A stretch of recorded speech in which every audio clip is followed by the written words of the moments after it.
Assalamualaikum warahmatullahi wabarakatuh.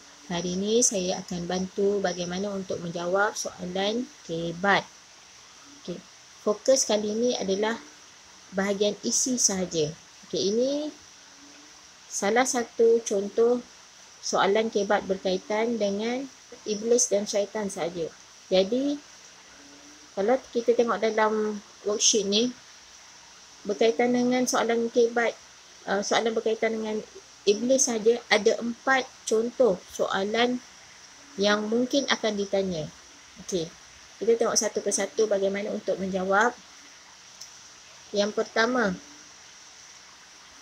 bagaimana syaitan menyesatkan manusia? Contoh jawapan, menggoda manusia berbuat maksiat. Okey, cadangan jawapan yang kedua, bagaimana syaitan menyesatkan manusia? Kita bagi jawapan simple saja. Menipu manusia.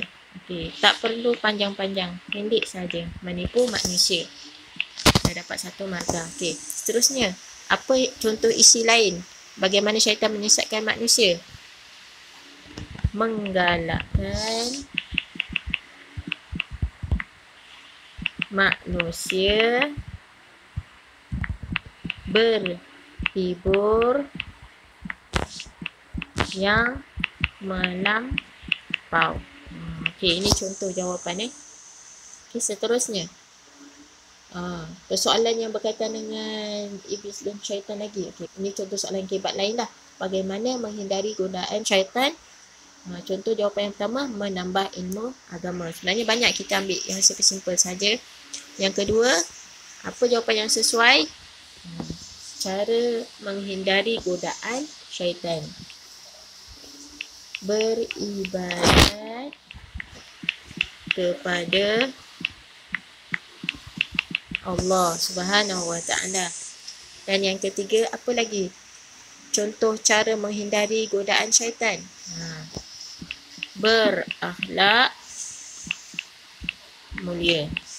Okey, itu saja, tak perlu nak panjang lebar. Sebab kalau kita panjangkan lagi ayat kita tambah SUKA, itu dah termasuk kepada huraian pula. Okey, jadi seterusnya, contoh soalan kebat yang berkaitan dengan syaitan lagi. Contoh soalan yang ketiga, mengapa manusia terpengaruh dengan godaan syaitan? Okey, kenapa manusia terpengaruh? Okey, contoh jawapan. 1, lemah iman. Disebabkan lemah iman. Yang kedua, apa contoh lain?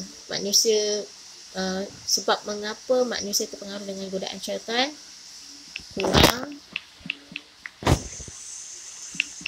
penghayatan ilmu agama. Okey.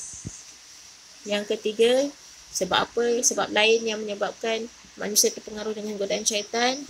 Sebabnya meninggalkan perintah Allah Subhanahu wa ta'ala. Tu sebab tu manusia terpengaruh dengan godaan syaitan. Okey, selesai yang ketiga. Okey, kita tengok kepada soalan yang keempat yang juga ada kaitan dengan iblis dan syaitan. Apakah akibat jika manusia mengikut jejak langkah syaitan? Ini akibat biasanya sama ada di dunia ataupun di akhirat lah. Paling mudah, kat dunia kita dapat apa bila kita ikut jejak syaitan? Akibatnya adalah kesan buruk. Okay? Mendapat dosa. Selain daripada dimurkai Allah, kita akan mendapat dosa. Okey, yang ketiga, apa lagi kita, apa lagi akibatnya? Akibatnya akan dimasukkan ke neraka.